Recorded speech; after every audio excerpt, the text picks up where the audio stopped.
소명, 오스 기니스, 인생의 목적을 발견하고 성취하는 길.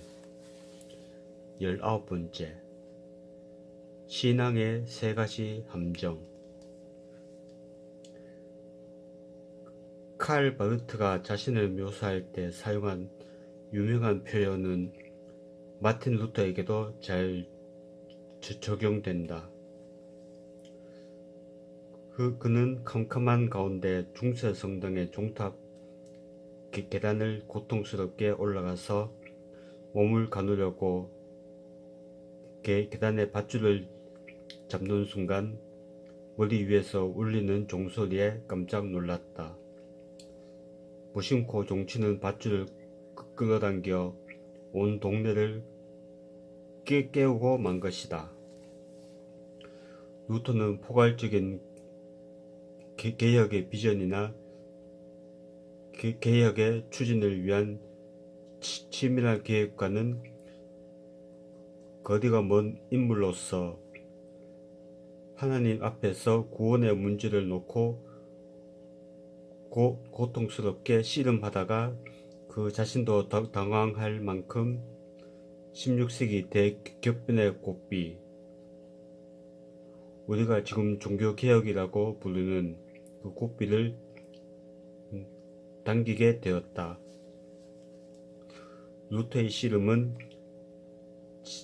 지각 변동과도 같은 것이었는데 오늘날과 같이 신학이 사회의 변두리로 밀려난 시대에 사는 우리로서는 이해하기 어려운 현상이었다.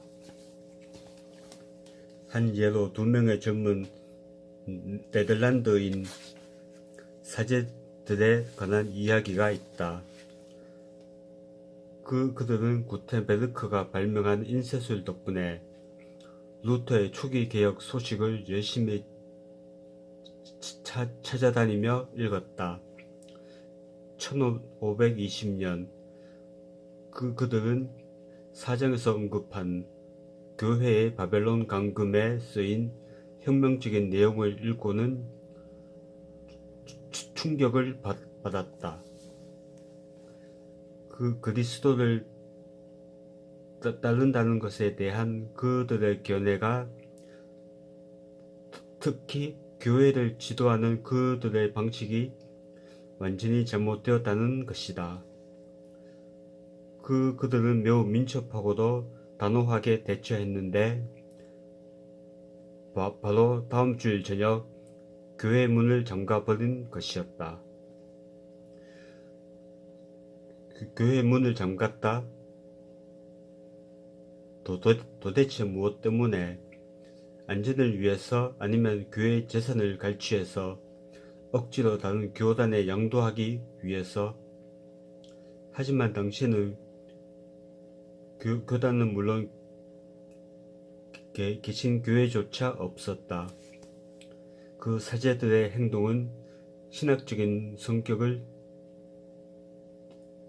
띄었다. 교회가 전형적으로 성직자와 동일시되고, 또한 건물 기관, 교회의 계층 구조와 관련된 시대에 루터는 소명을 재발견함으로써 중세 왜곡의 일격을 가한 것이다. 그리스도를 따르는 자들은 오직 하나님의 영광을 위해서 오직 믿음으로 산다. 우리가 앞에서 살펴보았듯이 소명에는 성, 속, 고상한, 저급한, 완전한, 허용된, 관조, 활동의 구별이 없다. 소명은 심지어 성직자와 평신도 간의 구별조차 없애 서로 평등하게 한다. 그것은 하나님의 부르심에 반응하여 모든 이가 모든 곳에서 그리고 모든 것에서 삶을 살아가는 문제이기 때문이다. 물론 건물로서의 교회는 예배를 비롯한 교회의 공동체적 생활에 필수적이다. 하지만 건물을 그 이상으로 만들게 되면 영원한 에디피스 콤플렉스, 거대 건축물을 지향하는 심리, 역주, 에디피스 콤플렉스에 빠지게 된다. 그래서 두 사제는 그리스도를 따르는 자는 삶 전체를 하나님께 드려야 한다는 선언으로서 주일 저녁에 교회 문을 잠갔던 것이다. 벽돌공은 흑선을 들고 농부는 전기 뒤에 서서 화가는 캔버스 앞에서 요리사는 오븐 곁에서 판사는 법정에서 부모는 아기 침대 곁에서 각각 호칭과 계급과 명예와 상관없이 자신의 소명에 따라 살아야 했다. 그들은 교회 바깥으로 내보내졌으므로 삶의 모든 영역과 매 순간에 걸쳐 그리스도의 주 되심을 증거해야만 했다. 두 네덜란드 사제의 단순한 행동은 확고한 전통으로 자라나서 네덜란드 교회의 최상의 특징을 대변하게 되었다. 17세기의 화가 렘브란트가 가장 유명한 인물이지만 네덜란드 교회의 통전적 신앙을 가장 잘 대변하는 이야기 중 하나로 아브라함 카이퍼의 이야기가 있다. 그는 19세기의 탁월한 기독교 지도자로서 후에 20세기 네덜란드의 첫 수상이 된 인물이다. 카이퍼는 1837년 네덜란드 남부에 있는 마슬루이스에서 태어나서 라이덴 대학교를 졸업했는데 그가 사회생활을 시작한 때는 그리스도를 믿는 신앙이 견고한 세속적 자유주의와 하향세에 있던 복음주의적 경건주의 사이에 끼어있던 오늘날 우리도 이와 유사한 상황에 있다. 어려운 시기였다.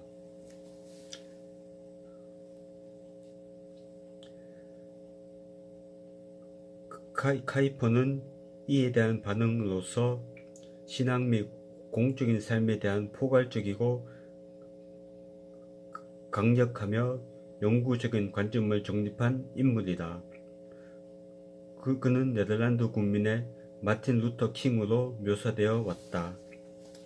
카이퍼는 비전에 찬 사상가였으나 결코 관념적인 사람만이 아니었으며 헌신된 개혁가로서 점차 네덜란드의 중앙 무대로 진출하였다. 그는 목회 사역을 위한 신학 수업을 받았으나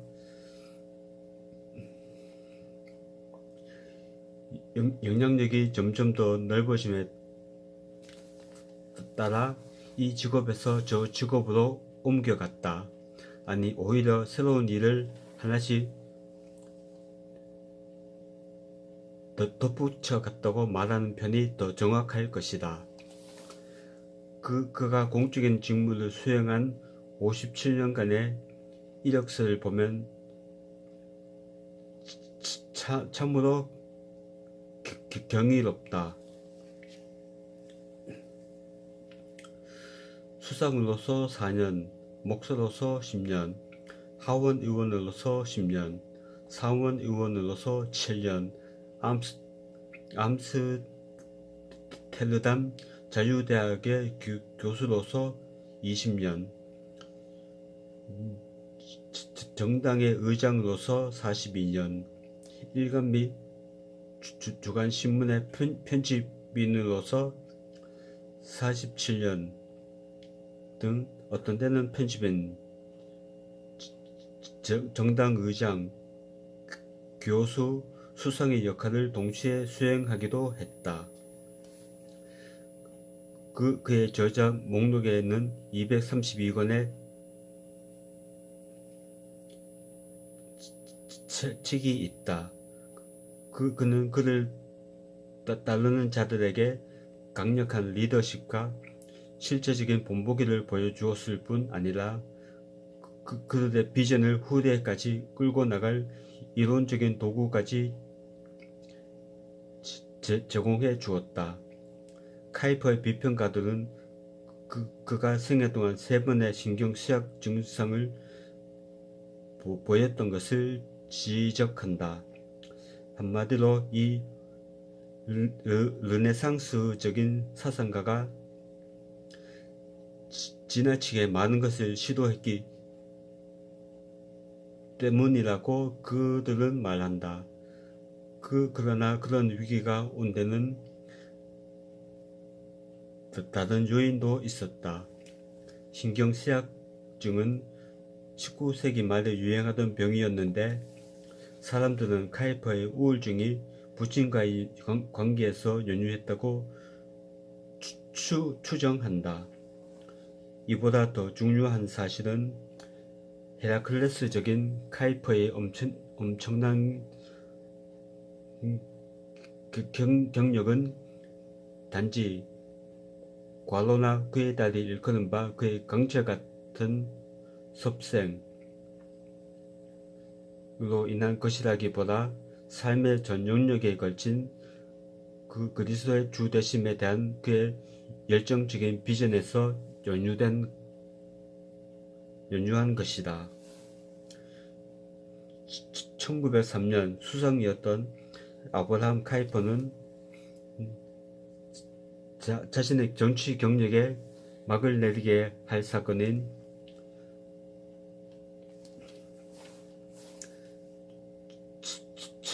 철도 파업이 일어났을 때 네덜란드 령 동인도에 있던 딸에게 이런 편지를 썼다. 내 소명은 높고 내 가업은 영광스러운 것이다. 내 침대 위에는 십자가상이 걸려 있는데 그것을 쳐다볼 때면 매일 밤 주님이 나에게 이렇게 물으시는 것만 같구나. 내 순전의 복음가는 내 고통은 무엇이냐. 그분의 섬김은 너무나 높고 영광스러운 것이다.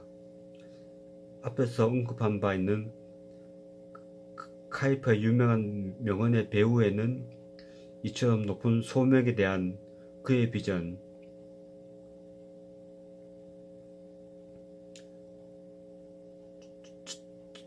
쫓겨 다니는 강박관념이 아니라 그의 비전이 있었던 것이다. 모든 창조 세계의 어느 한치에 대해서도 예수 그리스도께서 이는 내 것이다, 이것은 나에게 속한 것이다 라고 외치지 않으신 곳은 없다. 이 강렬한 네덜란드 전통에도 결함이 있는 건 사실이지만 최근에 앵글로색슨 경건주의가 지닌 연약함과는 뚜렷이 대조된다. 그리고 그것은 소명의 진리가 지닌 또 다른 차원을 가리킨다. 소명은 예수 그리스도가 삶의 모든 영역의 주님이심을 주장하기 때문에 사유화를 강요하는 현대의 압력에 정면으로 대항한다.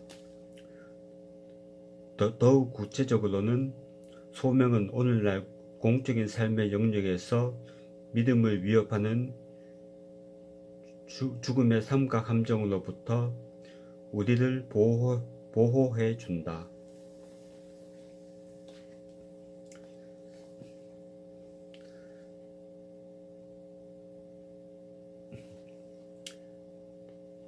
더 깊은 데대로 가라.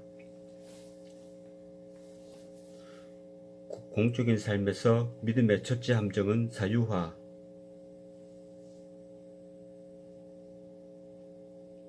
라는 단어다. 이 전문 용어는 현대세계에 사는 종교적인 신자에게는 굉장히 중요한 의미를 지니고 있다. 사유화는 가끔 사회주의의 와해를 묘사하는 데 사용되고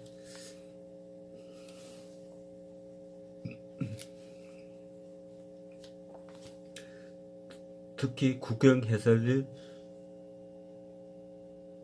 민영화하여 사적인 통지로 돌려줄 때 사용되곤 한다. 하지만 여기서 우리의 관심사는 그런 의미가 아니다.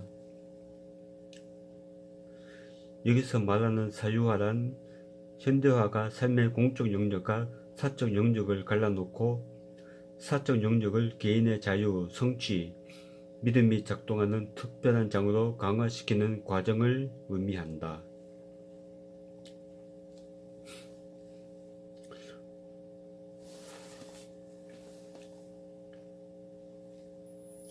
물론 현대생활에서 사적인 영역이 엄청난 자유를 대변하는 것은 의심의 여지가 없다. 과거 어느 때보다 더 많은 사람들이 더 많이 선택하고 더 많은 것을 하며 더 많이 사고 더 많이 보며 더 많이 여행할 수 있다. 그 결과는 안타까운 것이거나 엉망진창일 수도 있으나 사적인 영역은 우리에게 우리 자신의 세계를 열어줌으로써 독립적이고 사고하고 행동할 수 있는 전략적인 기회를 제공해 준다.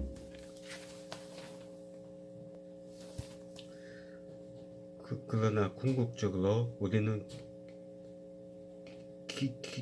기만 당해서는 안 된다. 사유화된 자유의 결과는 제한적인 것이며 또한 제한시키는 속성을 갖고 있기 때문이다.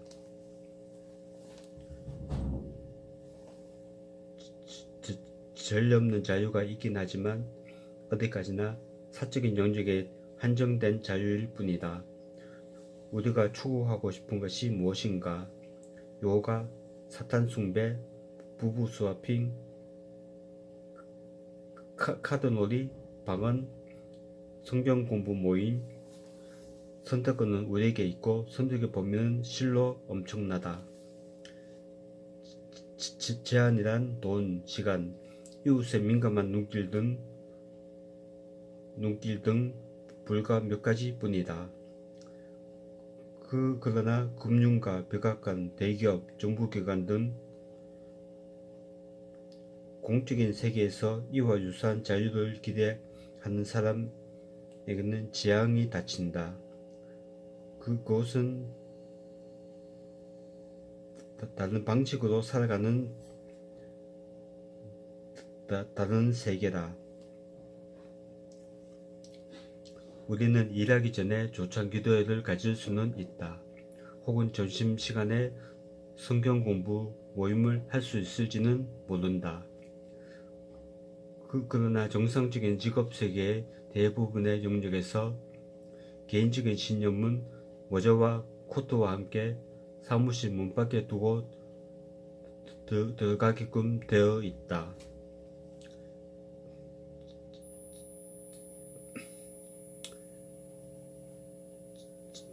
(1830년대) 영국 수상이었던 멜버른 경은 언젠가 한 신랄한 설교를 듣고는 이렇게 환한 어조로 말했다.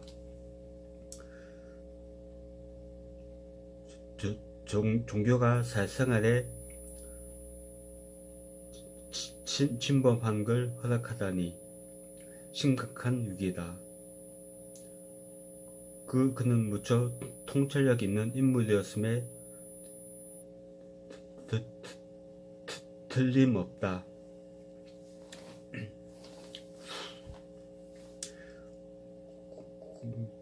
공식적인 공적 신앙이 지배하던 시대에 개인적인 신앙은 매우 과격한 것이었다.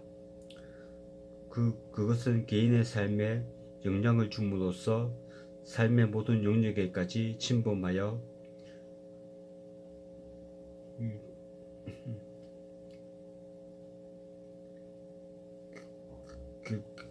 결국 영향을 미치지 않는 것이 없게 되는 위협적인 세력이었다. 대영 제국 시절에 수상에게 그것은 중요한 것이었다. 한편 오늘날 우리는 어떤 상황에 있는지 보자. 1970년대에 어떤 역사가는 자신이 관찰한 미국의 기독교 신앙에 대해 이렇게 평했다. 사적으로는 관여하지만 사회적으로는 적실성 없는 신앙이라고 오늘날의 세계에서는 많은 신자의 삶에서 종교가 공적인 삶에 침범한 것이 허락된다면 심각한 위기라고 여길 것이다.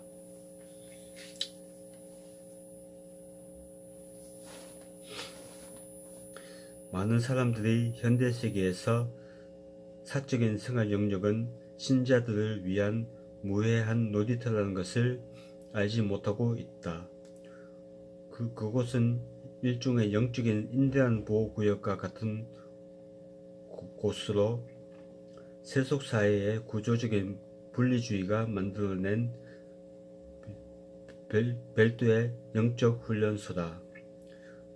그런데 문제는 대부분의 그리스도인이 이 문제점을 인식하지 못한 채 단순히 그런 상태를 기꺼이 수용한다는 점이다.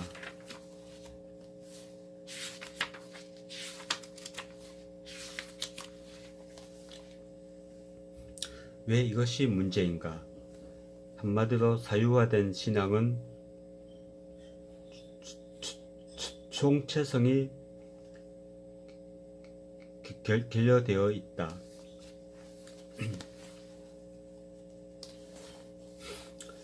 사람들이 예수님은 주님이시다 라고 말하고 찬양도 부를지 모르지만 그들이 실제 삶에서 보여주는 모습은 그와 다르다. 주대심은 주머니 크기로 축소되어 버렸다. 총체적인 삶의 규범이 때에 따라 적용되는 시간제 가치관이 되어 버렸다. 그래서 다음과 같은 문제점을 계속해서 거듭 지적해야 한다. 현대 그리스도인들의 문제점은 그들이 마땅히 있어야 할 곳에 있지 않은 것이 아니고 그들이 처한 곳에서 마땅히 보여야 할 모습을 갖고 있지 않다는 것이다.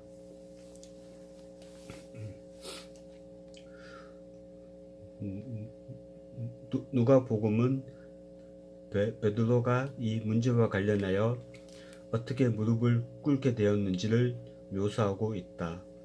예수님은 무리를 가르치시기 위하여 베드로에게 배를 빌리시고 그런 후 그에게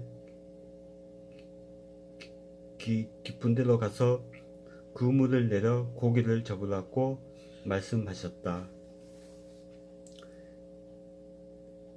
베드로는 그 불합리한 지시에 반발한다. 그는 이미 그곳에서 밤새도록 그물을 내렸던 터였다. 그의 대답은 이런 식이었다. 보십시오. 당신은 선생이시고 나는 어부올시다. 당신의 가르침이라면 내가 종일이라도 듣겠지만 고기 잡는 일만은 나에게 맡겨 두시오.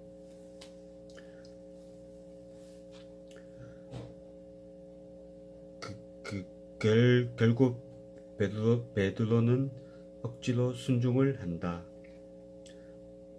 그런데 너무나 많은 고기가 잡혀 그물이 찢어지고 두 배가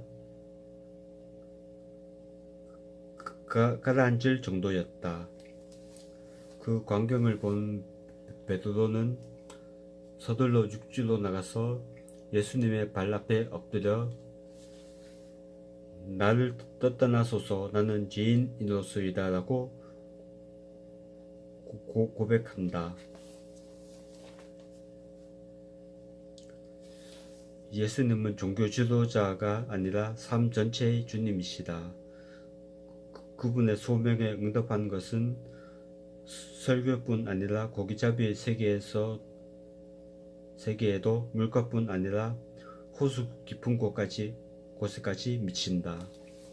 우리의 모든 존재, 우리의 모든 행위, 우리의 모든 소유, 심지어는 우리가 생각하고 꿈꾸는 모든 것에 이르기까지 이 요구에 비추어 점검하도록 부름받은 것이다. 다시금 반복하건대 이것은 모든 사람, 모든 곳, 모든 것의 문제다. 사유하는 새천년을 맞이하는 현 시점의 신앙을 설명하는 적절한 단어가 아니라는 반론이 충분히 생길 수 있다.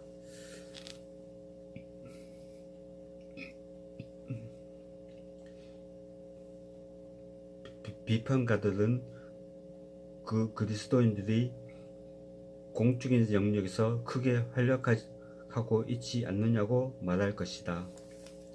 일부 영역에 갇혀 있는 무능한 교회의 모습은 과거의 경우가 아니냐고들 말한다. 오늘날 그리스도인은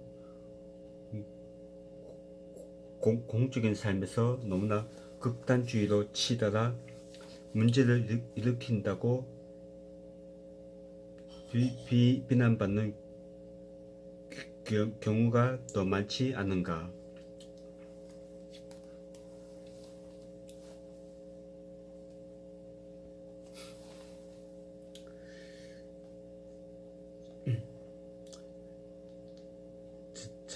자신의 견해를 다른 모든 이에게 강요한다고 지적받지 않는가. 그러나 좀 더 주의 깊게 관찰해 보면 더욱 복잡한 그림을 보게 된다. 최근 일부 그리스도인들이 공적으로 두드러지게 활동하고 있음에도 불구하고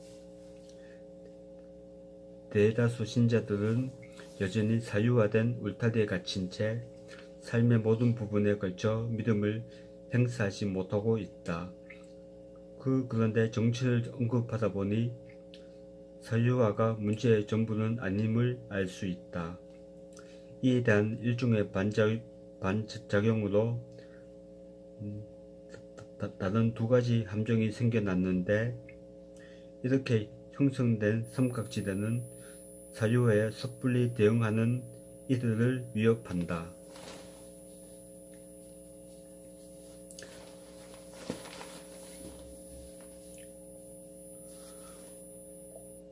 공적인 삶에서 신앙의 세 번째 함정은 정치화로서 이는 사유화에 대한 직접적인 반작용이다. 만약 사적으로는 관여하지만 사회적으로는 적실성이 없는 신앙이 잘못되었다면 정치야말로 신앙을 삶의 모든 영역으로 되돌려 놓는 수단임에 틀림없다.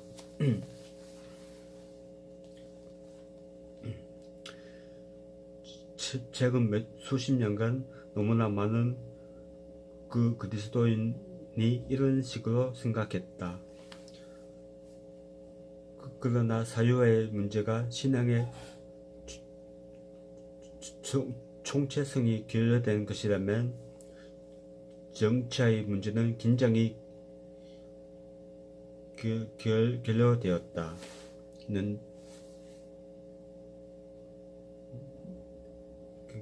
결여되었다는 데 있다.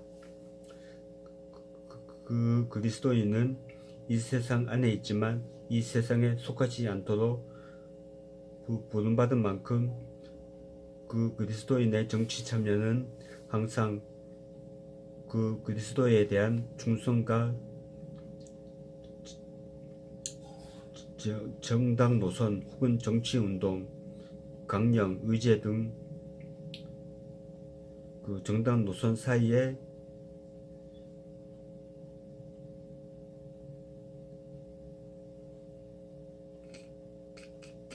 긴장 관계로 나타나야 한다. 만약 이런 긴장이 없다면, 즉 그리스도인이 정치운동과 너무나 밀착되어 기독교적 차별성을 상실하면 교회는 치명적 포로 상태에 빠지게 된다. 이 같은 정치적인 형태의 바벨론 포로 상태는 이미 유럽 역사상 크게 논의된 문제이며 현대 유럽이 교회를 배척하게 된 중심 이유이기도 하다. 사실상 교회가 어떤 문화에서 정치화된 정도와 그 문화에 의해 교회가 배척당한 정도 사이에는 반론의 여지가 없을 만큼 직접적인 상관관계가 있다. 프랑스 혁명과 러시아 혁명은 타락한 국가교회가 독점적인 위치를 차지하고 어떤 반대도 허용하지 않자 그에 대한 엄청난 반작용으로 일어난 극단적인 본보기들이다. 1789년의 혁명적인 슬로건은 이러한 반발의 전형적인 예다. 마지막 사제의 창조와 함께 마지막 왕의 목을 매 달아라.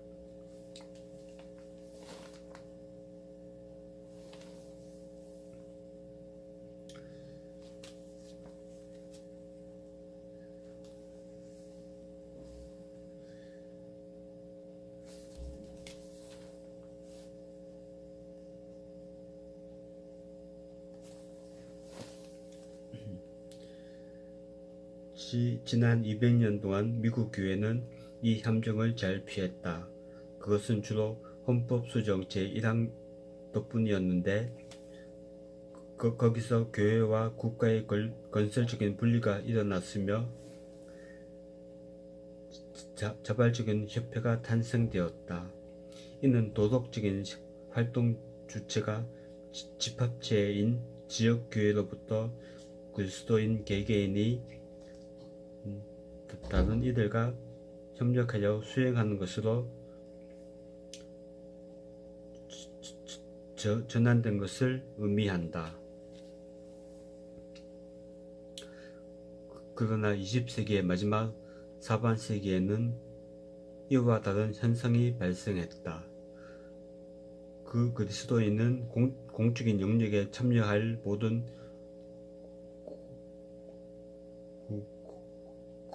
권리를 갖고 있으며 그들 나름의 입장을 견지할 모든 권리가 있다는 것이다. 그것이 문제는 아니다. 하지만 공적인 삶에서의 기독교 행동주의가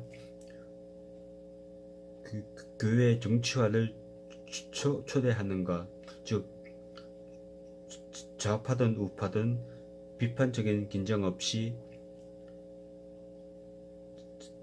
정치운동과 동일시되는 만큼 기독교 행동주의는 그리스도를 배반하게 될 것이고 스스로 불을 질러 교회를 배척당하게 할 것이다. 오늘날에는 과거 유럽에서 정치화된 신앙에 대해 반감이 일어났던 것과 유사한 현상이 미국에서도 이미 시작되었다. 신앙의 장래를 생각할 때 이런 현상이 확산되는 것을 막는 것보다 더 중요한 사안은 없다. 공적인 삶에서 신앙의 세 번째 함정은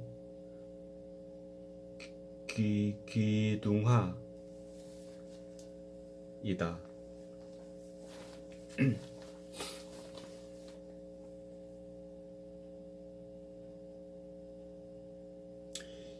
이 생경한 단어는 아브라함 카이퍼 당시에 네덜란드로 거슬러 올라간다. 점차 확대되는 다원주의의 문제에 직면하여 네덜란드는 각각의 신앙 공동체가 각 영역에서 자기 나름의 제도와 기관을 세우도록 격려하는 방향으로 해결책을 찾았다. 그래서 개신교인들은 교회뿐 아니라 개신교 학교, 개신교 대학, 개신교 신문, 개신교 노조 등을 만들었다.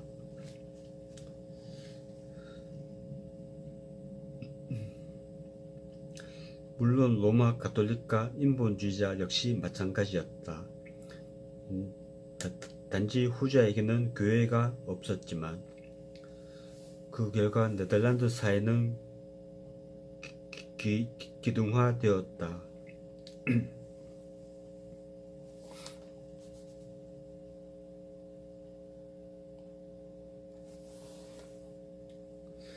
마치 고대 그리스 로마의 건물을 많은 기둥이 떠받치고 있는 것처럼 네덜란드 사회는 사회 내적인 다양성을 공유시키는 한편 전반적인 국가적 통일성을 유지하였다.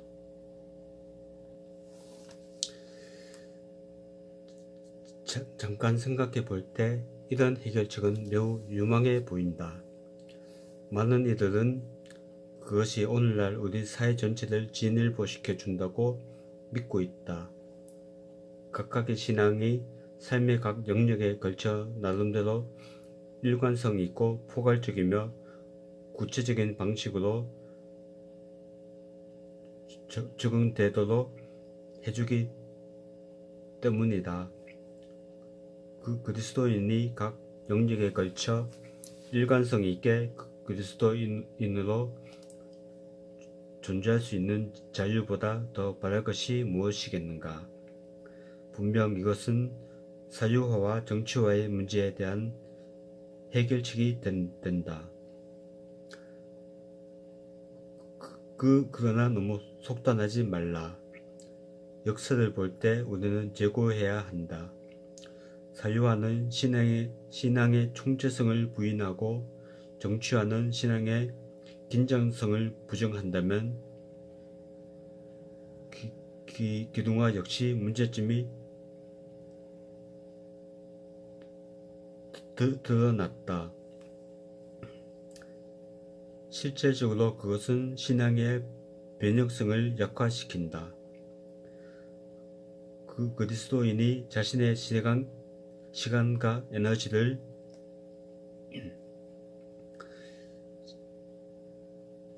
자기 나름대로 별도의 영역과 단체, 그것이 대형 교회든 기독교 사업이든 기독교 인터넷 회사든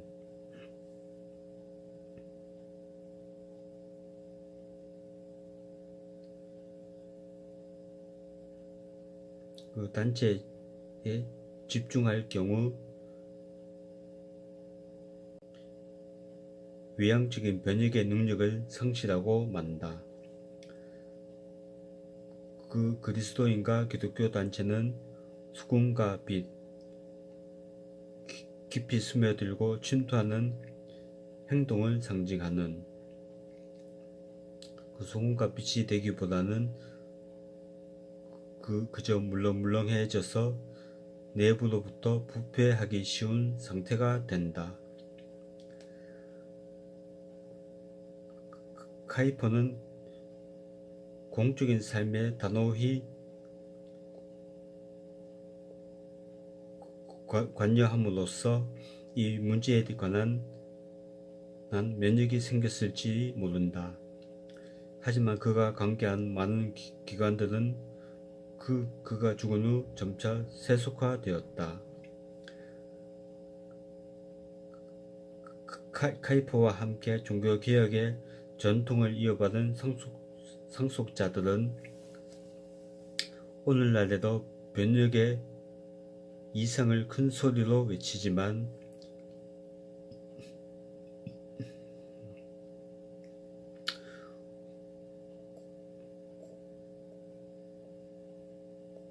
공적인 삶의 강력한 도전에 직면할 때면 얼른 안전한 기독교 집단 속으로 후퇴하곤 한다.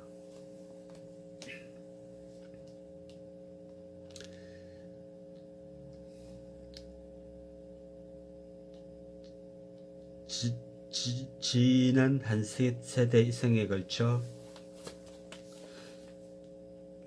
기독교계에서는 평신도를 새롭게 구비시키자는 운동이 상당히 많이 일어났다. 우리는 하나님의 얼어붙은 백성을 녹일 때 영적으로 실업 상태에 있는 백성에게 일거리를 주어야 할 때, 전략적인 직업을 이용할 때,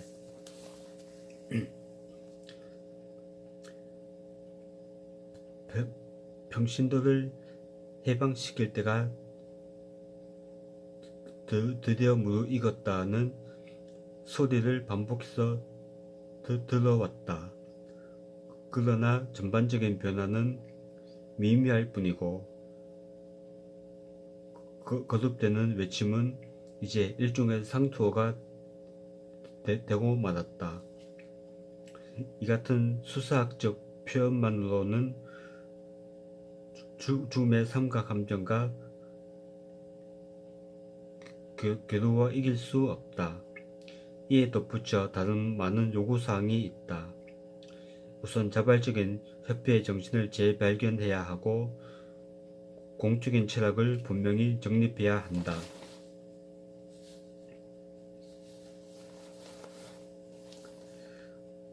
그러나 소명을 재발견함으로써 현대사회에 온전하고 효과적으로 침투하는 것보다 더욱 중요한 것은 없다. 소명은 신앙의 총체성을 주장함으로써 사유화에 저항한다. 소명은 모든 인간적인 헌신과 연합에 대해 긴장을 유지할 것을 요구함으로써 정치화에 저항한다. 소명은 사회 속에서 계속적으로 관여하여 사회 변혁을 일으키게 하는 태도와 행동을 요구함으로써 기능화에 저항한다. 원대한 기독교 운동은 일어났다가 사라지는 법이다. 거창한 캠페인은 상승세를 탈 수 있고 거대한 연맹도 결성될 수 있다. 그러나 그렇게 인위적으로 조성된 모든 노력도 셀 수 없이 많은 그리스도의 추종자들이 광대하고 복잡한 현대사회 속에서 신실하게 자신의 소명에 따라 살아갈 때 미치는 영향력과는 가히 비교할 수 없을 것이다.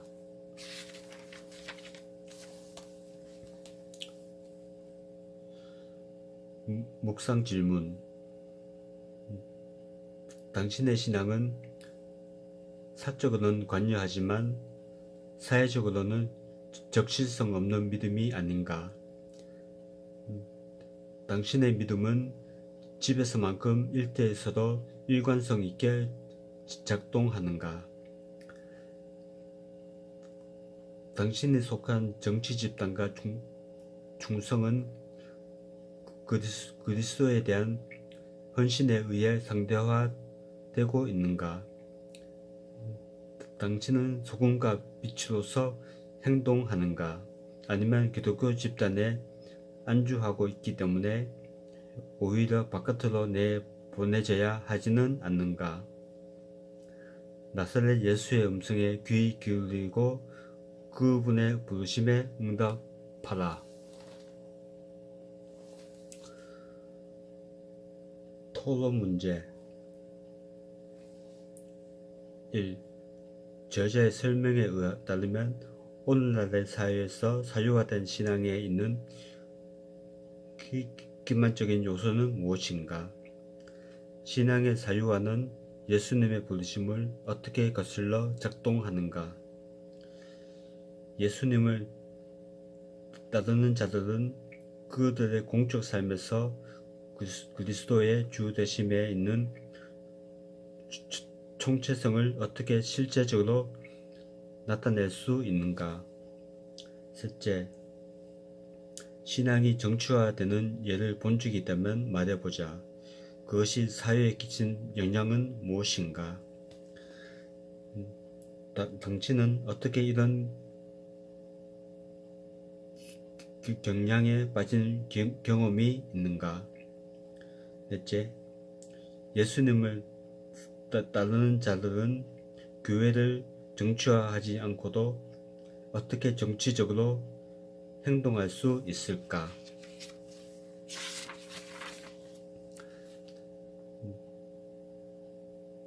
다섯째,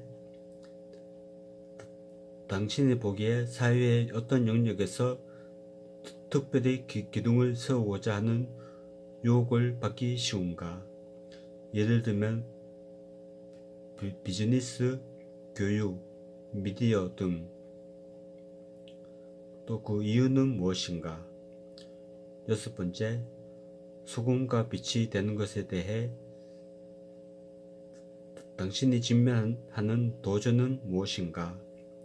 일곱 번째, 신앙의 사유와 정치와 기둥화에 대해서 소명은 각각 어떻게 도전하는가? 성경 읽기. 마태복음 5장 13절에서 16절을 읽어라. 소금과 빛이라는 물질은 어떤 성질을 갖고 있는가? 이러한 성질은 어떤 환경에서 활성화되는가?